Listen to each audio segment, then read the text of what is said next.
Maybe well, maybe well. I think I just heard a duck. Um,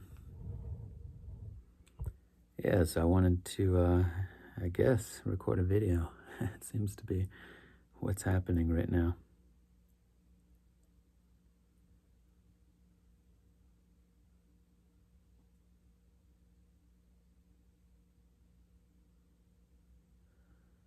I went to church. Seems to be how I start a lot of these videos.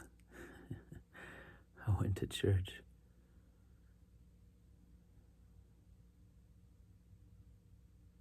And it was nice. It was really nice, beautiful. Really enjoyed going to this Catholic service. And it's been a challenge in some ways because of OCD with this scrupulosity theme.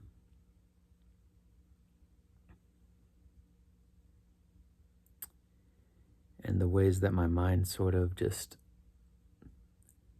boy, it's sort of like,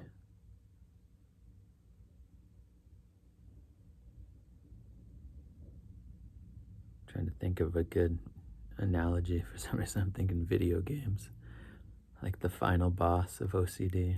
It's not quite right, but it's it's like a minefield, something like that. Because I have this thing inside of me that's like, if you don't say the prayer exactly right, if you miss part of the creed or the prayer, you got to go back and re-say it. And do you totally believe everything that you're saying?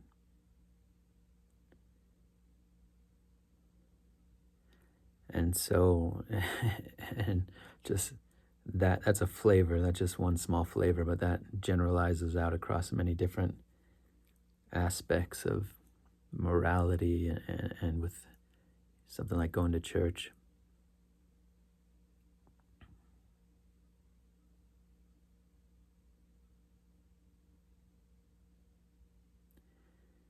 And I just decided to keep it simple today, you know.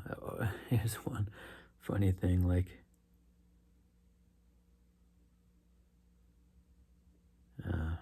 maybe I don't want to share that. But I just decided to keep it simple today, and I just did, you know. I said the prayers and creed and just kind of went with it, and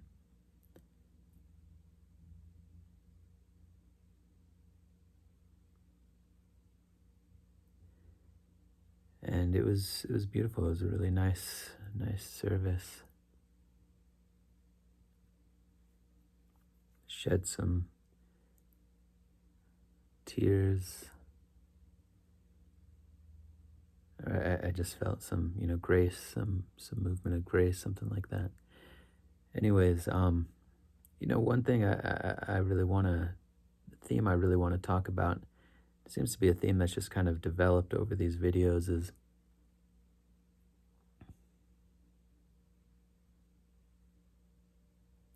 belief has a path to peace or healing or salvation, if you want to say it that way, versus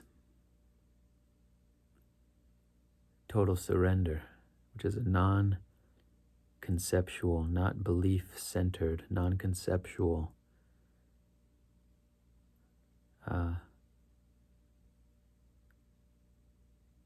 letting go.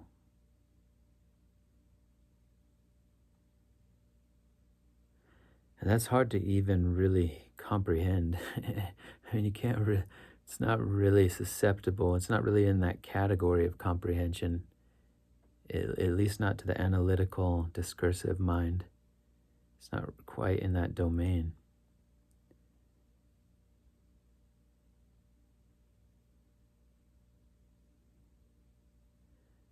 And it's funny because it's these two sort of different tracks in a sense of spirituality for me.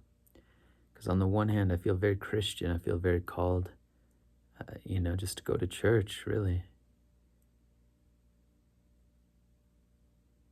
and the peace there, especially this church, something about the building, just very beautiful, peaceful church.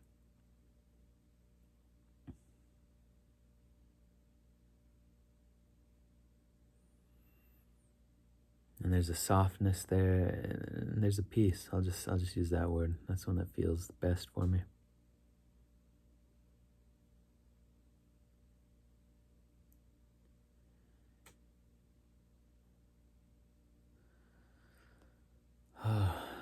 Part of me just wants to soak in that.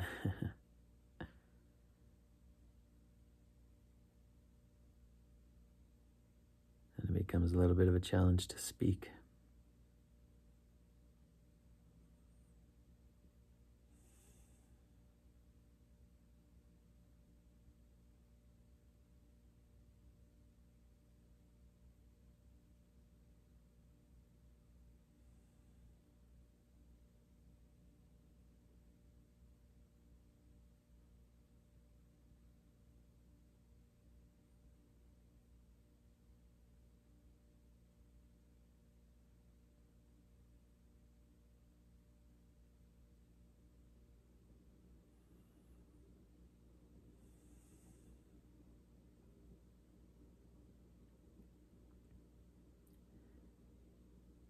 But I find there's a struggle within me about holding any kind of a shape. Even something as beautiful as a belief in Jesus, belief in anything really.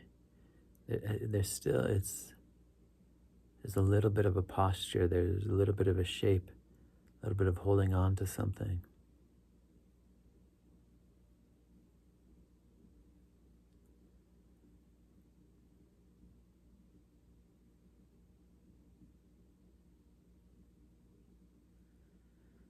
And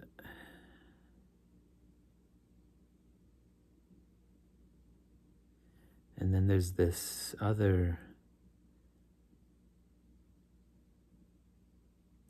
This is where words don't really do the trick, because I could say this other practice is way off.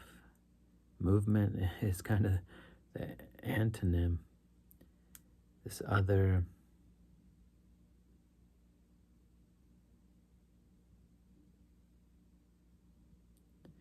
let's just say this other period, which is surrender. And surrender is not to something, not to something. It's not to an object of awareness. It's not to something that's boundaried. See, even something as kind of subtle, or you could even say as elevated, sublime as a beautiful image or notion or concept, there's still parameters there. There's still a content there. And this is a surrender into total boundarylessness.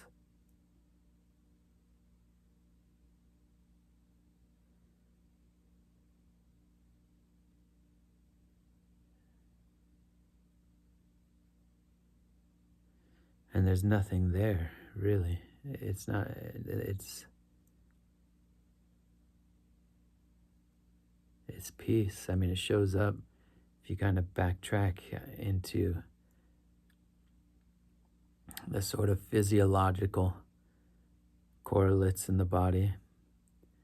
It's peace, it's rest on one level, but it's non-conceptual. It's not something that the mind, at least in the sense of the analytical, discursive, conceptual mind, it has nothing to do with that, really. It's a letting go from that. It's a softening out of that.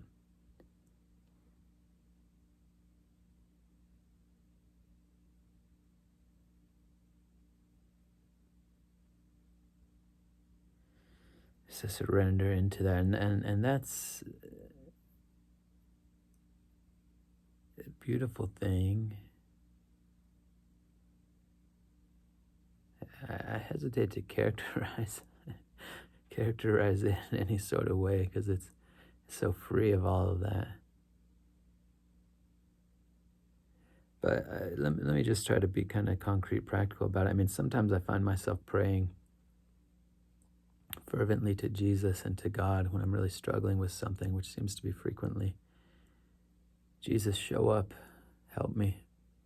Please, Lord, help me.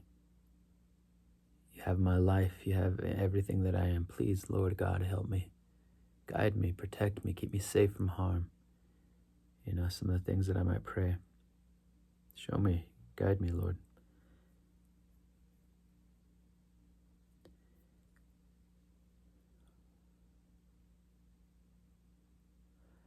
But I'll tell you, and this can be something that's hard to relate to. I can anticipate, perhaps, I don't know. That even that subtle, and again that high. It's a good word here.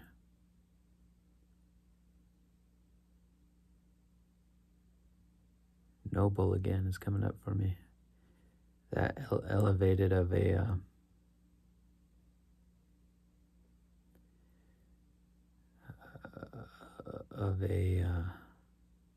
shape, if I'm going to use that word. Any word I use is going to be insufficient, and especially talking about something like Jesus is going to feel really blasphemous and sacrilegious. So, but even that at a certain point registers in my nervous system as a slight contraction, a slight dis-ease. Is that always true? Maybe not always. Sometimes it just feels very comforting. But there's a deeper level of comfort when I just totally let go of everything.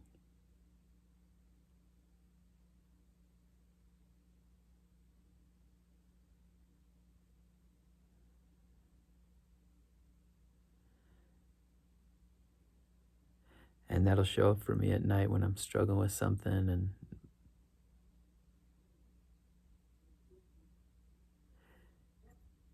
and there's a way in which I can sort of language it so that it's not so stark of a separation,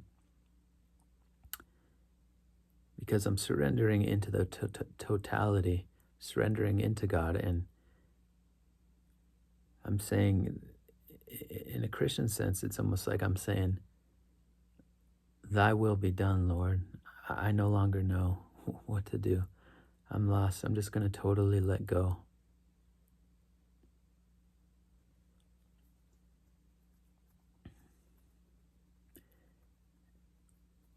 And I'll fall asleep sometimes at that stage. I'll just say, Lord, I don't know what to do. I'm going to totally surrender everything, lay my burden down. I'm open to you coming to me in a dream, in a vision, or not. You know, I'm done. I surrender. I know the more I think about it, it's like just getting more and more stuck in a web or in quicksand or flypaper or something, some metaphor like that. And so you just totally let go. Now, I notice like after work, after the day, I'll do something similar. I'll just physically lay down on the ground.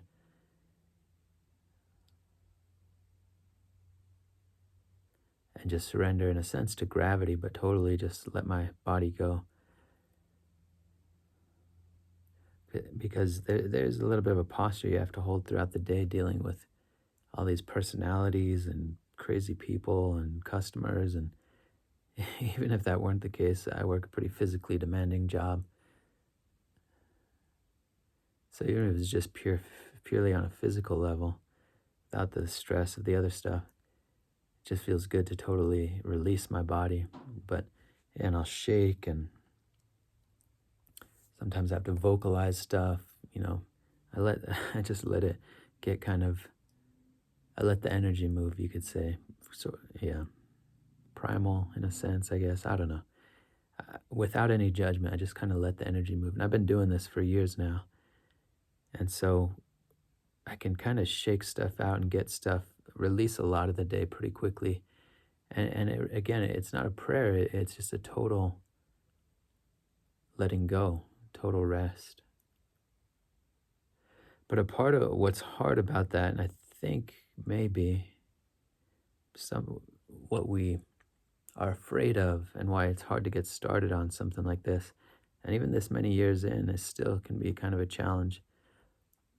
Although let's flag that because there's a kind of, I don't know if delight is the word, but a sweetness or let me come back to that, how this process can change over time. But part of what's tough about it is because we sense, I think intuitively, semi-consciously, unconsciously,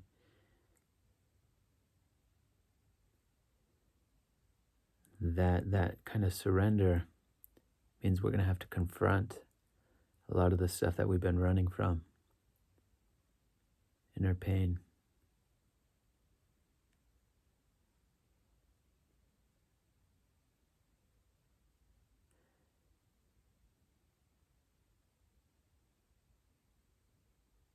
And there's a fear there, right?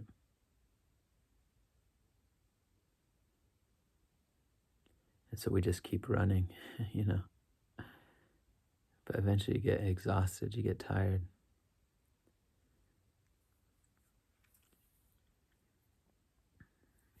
Burnout, you know. Addiction is one of those ways that we run. Addiction is momentum. Addiction is running. Addiction is uh,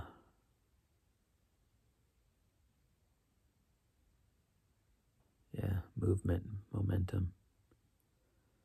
And this is the opposite. It's a surrender. And you can't really understand that with the mind because it's not a mental thing. It's, if anything, it's more of an embodied thing. I don't want it to sound so ethereal, although there are dimensions like that. But it's like ball your, clench your fist, clench your fingers together, make a fist of your hand, ball your hand, squeeze those muscles, and then just totally relax. That's all it is, really. And that's actually, a useful thing. You can actually do that with your body. Part of what shaking out does is it gets all the energy out, and you can just kind of let your body continue to shake until it of its own accord comes to rest, without any manipulation, without any intention or will. You just give the body to kind of release that energy. Now, and that's a good access point, and that makes it kind of practical and easy to. What we're talking about is surrendering the musculature, your body, and that's why I like laying on the ground. I mean, there's different ways to do it, but there's other reasons that are kind of maybe somewhat unique to me why I do it that way, challenges I have, but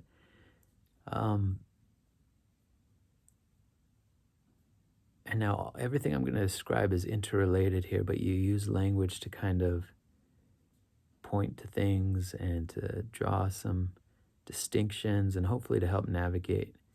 But it's not so discrete. It's all one interconnected thing. But so we've got this apparent physical body, and that's a good access point. Just totally start by totally relaxing.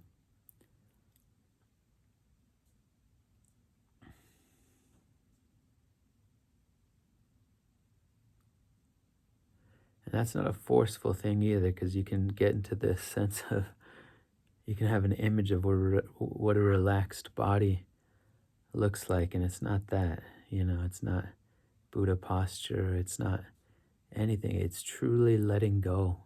And sometimes that means the body's going to move and shake, but see, that's just kind of the first level in a sense. And don't hold this too tightly, because I don't want, it's again, it's all one interconnected thing. But there's energetic stuff that comes up out of the deeper parts of our being. And that's the other thing that you start to contend with this surrender, is you're going to have stuff come up. and it's going to be painful, and it's going to be strange sometimes. It's going to be gross, kind of feelings of disgust. And sometimes it's going to be funny too. Sometimes it's going to be grief, deep grief. Sometimes it's going to be sorrow, feelings of loneliness. I've actually found loneliness to be, well, let me not get into that right now. But it's all this stuff that, in a sense, you could say has been avoided.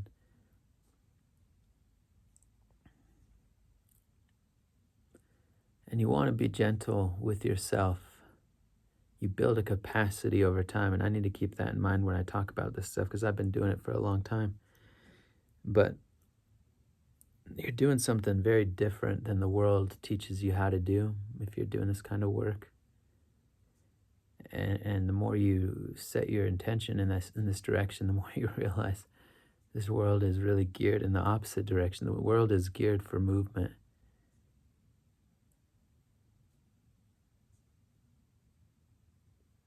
To stay distracted, busy. I mean, the whole economies are built, upon this, you could say, reality of the human condition. That we're pain avoidant at one level. Now, I don't want to paint it too grimly. I want to be grounded and give honest assessment. And if you've started doing some of this work, at any level, nothing I'm saying here should be too shocking. But I also want to point out that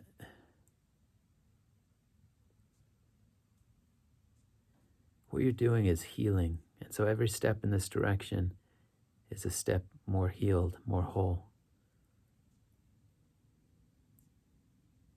Less addicted, less confused, less divided. And here's this word, I kind of gag a little bit to say words like this, just jargony type of words, but you can titrate, and you need to titrate this kind of work. You open up as much as you feel you're able, and you build that capacity, and you experiment with it over time.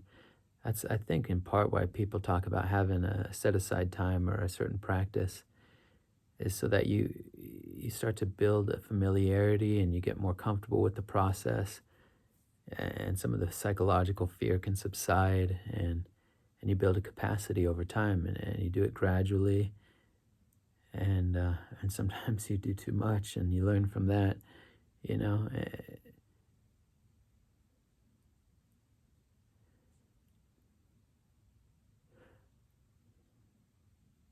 But it's energy ultimately is what we're talking about. When you commit to just stopping and surrendering, you'll realize how difficult that is, especially if there's something that's new. It's going to be a challenge, because the energy, we've got defense mechanisms that are these kind of inner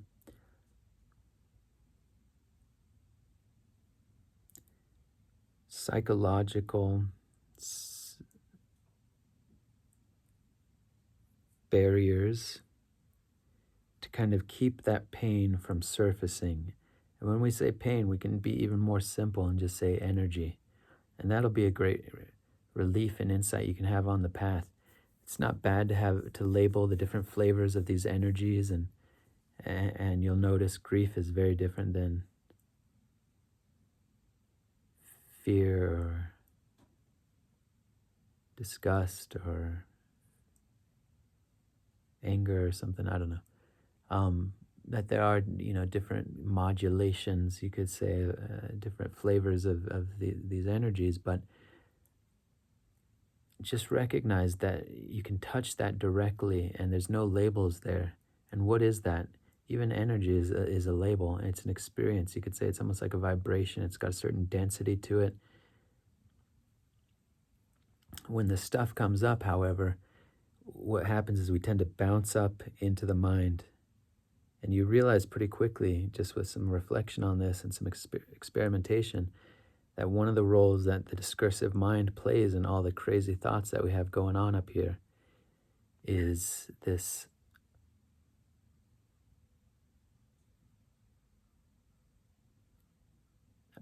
again, what I think you could probably call it serves as kind of a shield or defense mechanism.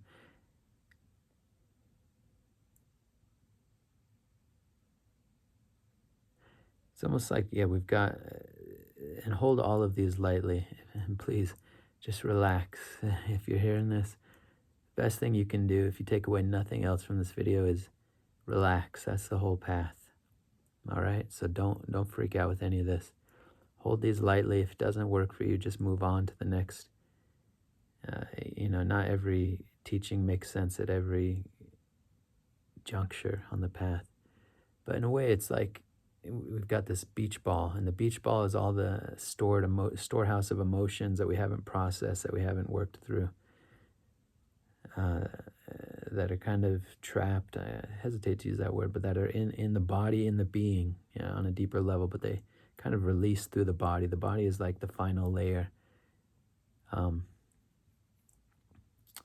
Or you could think of them as bubbles. It's like the body is the topmost layer of the ocean, and the bubbles come up, and at that barrier between the atmosphere, the air, and the ocean, that's kind of the body. And in order to release and diffuse out into the atmosphere, these bubbles have to pass through all the layers and up through the surface, which is the body. Something like that. But you'll notice that the mind, when some challenging stuff comes up, something fearful or shame or something, will go quickly bounce. Our consciousness, our awareness is going to bounce back up into the mind, into thoughts is another way to say it, and you'll get entangled there, trying to sort out who was right. Why did they say this? Why did I say that?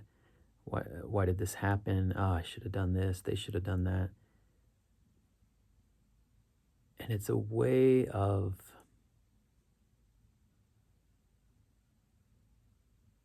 could say avoidance, but it's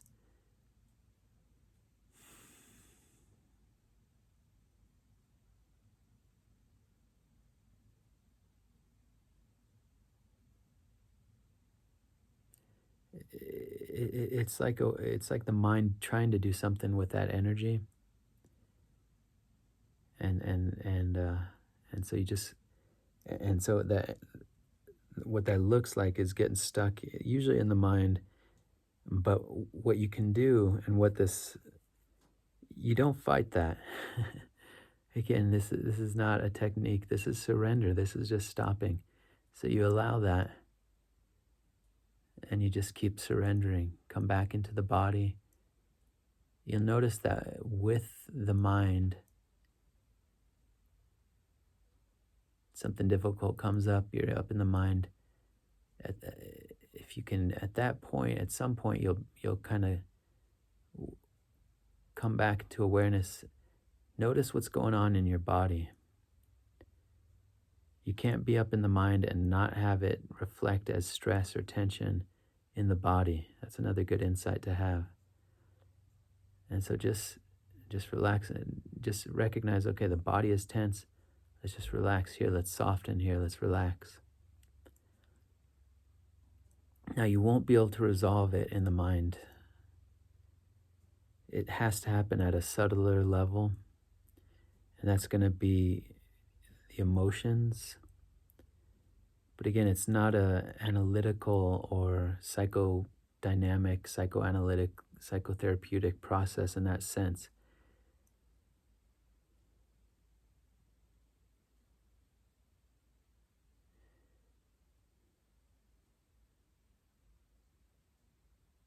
It's simpler. It's much simpler. Thank goodness. It's much simpler. It's more immediate. If there's a downside, it's that it's more intense. See, the mind is a way of diffusing the energy. That's kind of one way of saying it. But it doesn't transform it. It doesn't allow it to escape. And what we're doing here is, through that relaxation, It's like we're allowing for those bubbles to come up and to move. But in order to do that, we have to allow ourselves to feel discomfort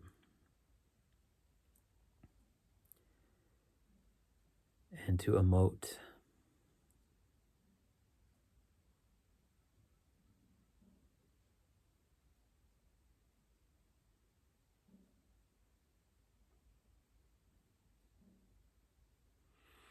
To cry. That's one big thing that, you know.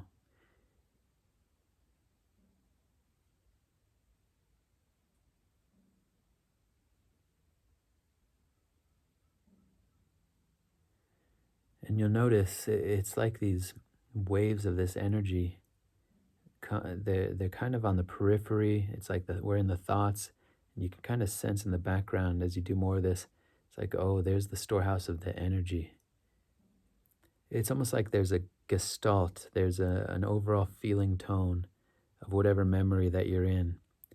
And rather than engaging the thoughts and the images that are coming forth, replaying the event, what is the texture, the emotional texture, the feeling tone,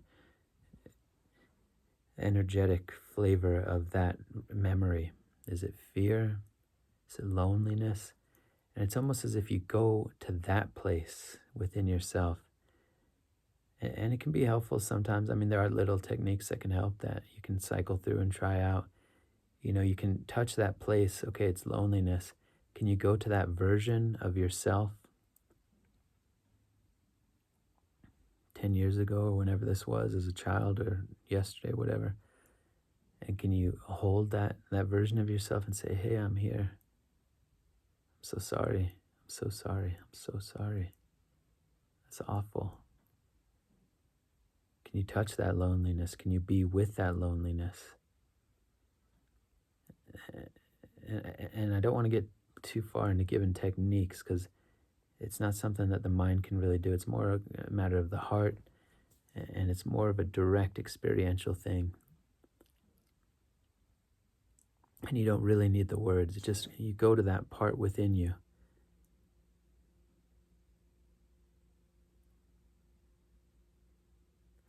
And just through kind of touching it, and then in a sense, you could say, merging with it. It's like your awareness penetrates into that bubble and you start to release it. And you release it by feeling it and letting those, why can't I think of the word here? It's like these fields of energy that come forward and they don't feel great. Again, it's not going to feel great.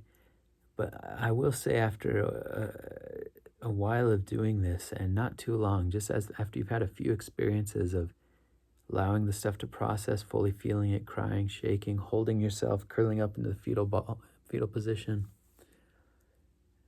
And you get to the other side of that, and there's a clarity there and a lightening of your load, a feeling of lightness there on the other side of some of this work, grieving something deeply. It's almost like your relationship to this process can shift, where it's never like that it feels good, but it's like the associations you have with it are, you know, that it's for your benefit, and you know that you're healing and you've been through it, and you know you don't get stuck there. It's just something passing through, and you're liberating something inside of you.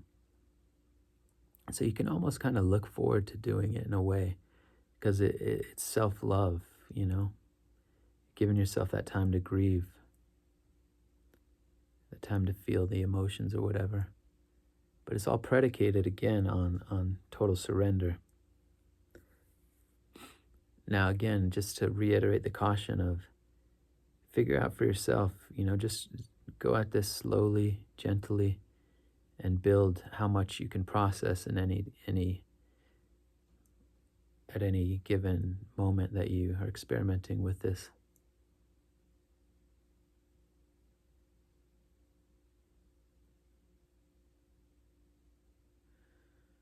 And you'll see, just in the quieting of your mind, the settling of your body over time, you'll you can sort of track your progress in a way. I mean, you'll just notice things getting better, more healed, quieter, more peaceful.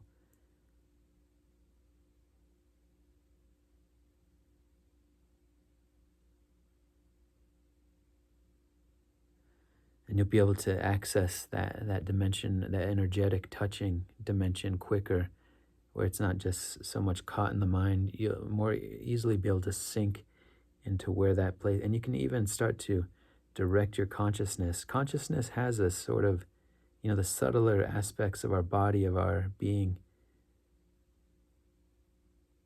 are more fluid in a sense, and there's still a kind of physicality there. I don't know, electromagnetic, or I don't really know exactly what it is, but these subtler bodies, subtler aspects of our being. Yeah, I don't want to say, yeah, I don't know. Forgive me. Let's just say that, yeah, these subtler aspects of our being, you can start to direct that with intention, with your awareness, your focus, and find these stuck places, these bubbles within you that need to be. It's almost like lancing.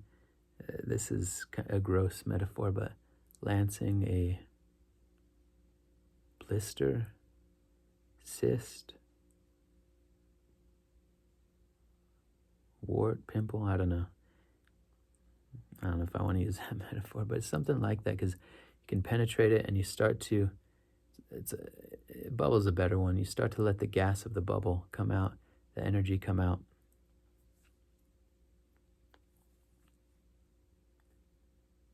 And it's not one and done with a lot of these really I've got things, certain fragments, certain split off things inside of me that have come up so many times, come up regularly, and it's been years that they've been coming up.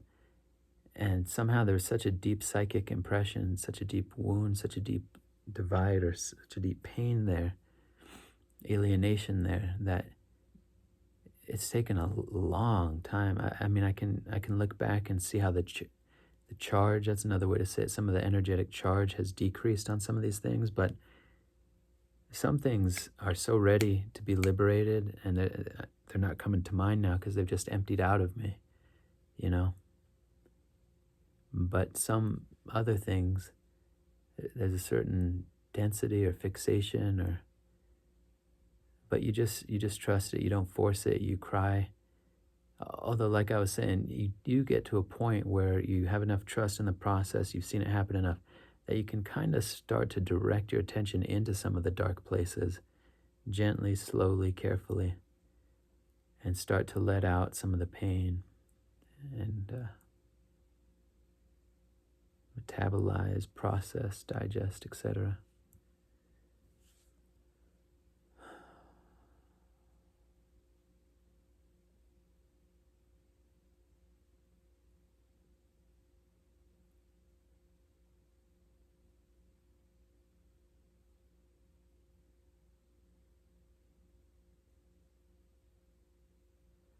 But it's a submersion. It's like a drowning in the ocean. It's a surrender. It's like I did a short video on this. We're treading water frantically, trying to save our lives here. We've got all these life preservers and buoys and all the different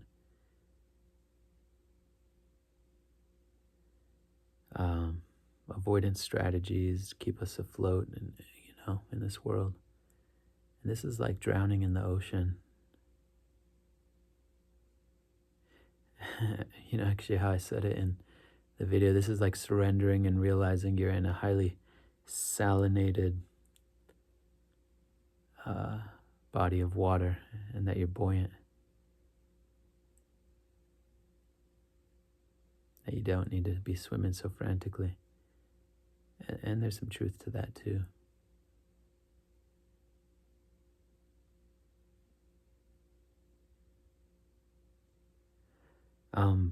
Yeah.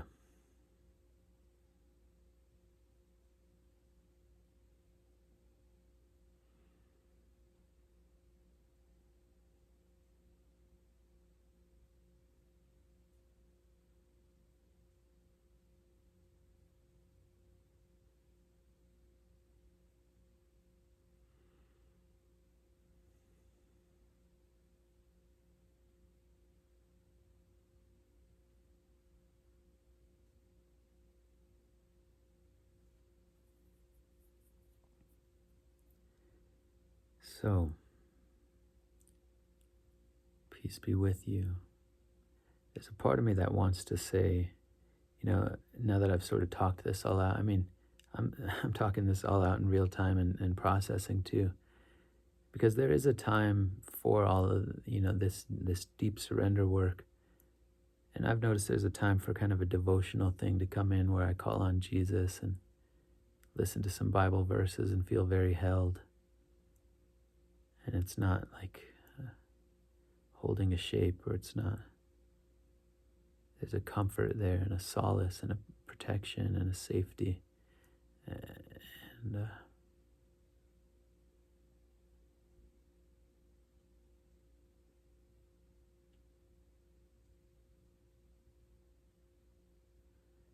anyways,